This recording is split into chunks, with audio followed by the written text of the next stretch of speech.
on profite de la période de fin janvier, de fin décembre à janvier pour frapper le Congo de la manière la plus abjecte qui puisse exister.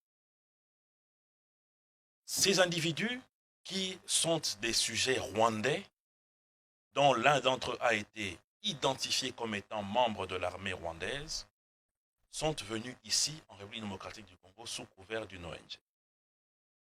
Ils ont acquis des appartements et des terres, afin de faire une triangulation pour avoir la possibilité de frapper et de déstabiliser la première de notre institution, c'est-à-dire le président.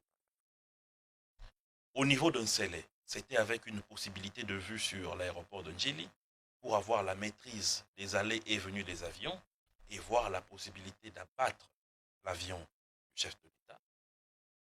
Et au niveau de la Gombe ici, c'était pour faire une triangulation leur permettant de savoir exactement les itinéraires pris par le cortège présidentiel afin de créer des embuscades et intenter ainsi à la vie de notre chef de l'État. Pourquoi? Parce que le plan a toujours été de balkaniser la République démocratique en utilisant des rébellions, des attaques dans l'est de notre pays. À l'arrivée de Félix Tshisekedi, ce plan malheureusement est tombé à l'eau. Aujourd'hui, nous voyons que depuis 2003, on avait imposé à la RDC le régime de notification. Ce régime est parti. Donc la RDC aujourd'hui peut s'approvisionner sans problème. Deuxièmement, les pays qui hier avaient du mal à condamner le Rwanda condamnent ce pays aujourd'hui. Parce que vous savez, M. Jean-Pierre, à part la contrebande qui est organisée dans ce pays via les groupes terroristes qui font passer l'or, le coltan et le cobalt par le Rwanda, il s'est fait que ce pays vit aussi de la manne internationale. Et sans cette manne internationale, Kigali ne serait pas cet Eldorado qu'on nous présente dans les médias.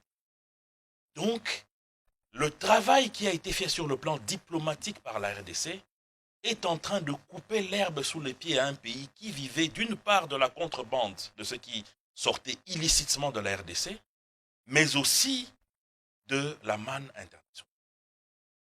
D'abord, avec l'implémentation de l'état de siège, les trous poreuses ont été couverts.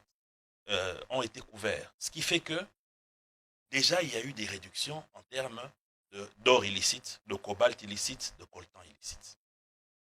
Deuxièmement, c'est cette présence de la force des FARDC dans la plupart des points chauds. Troisièmement, c'est ce travail qui a été fait, qui a fait que le monde entier aujourd'hui condamne le Rwanda avec des suspensions de certaines aides qui devaient être allouées à ce pays. Bref, tout le monde est finalement en train de voir le Rwanda qui se présentait comme le parangon de la démocratie, de la bonne gestion, comme un État voyou. Alors, qu'est-ce qu'il faut faire? Il faut abattre le responsable de ce miracle.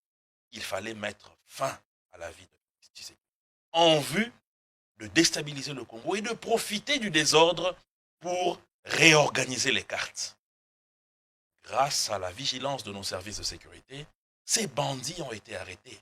Et les complicités ne s'arrêtent pas seulement à ces 4 individus qui ont été. Ça va au-delà parce que cette ONG, selon le rapport des services de sécurité, a été implantée dans certaines autres provinces avec toujours une insémination des éléments sortis des services secrets rwandais et des RDF en vue de déstabiliser notre pays.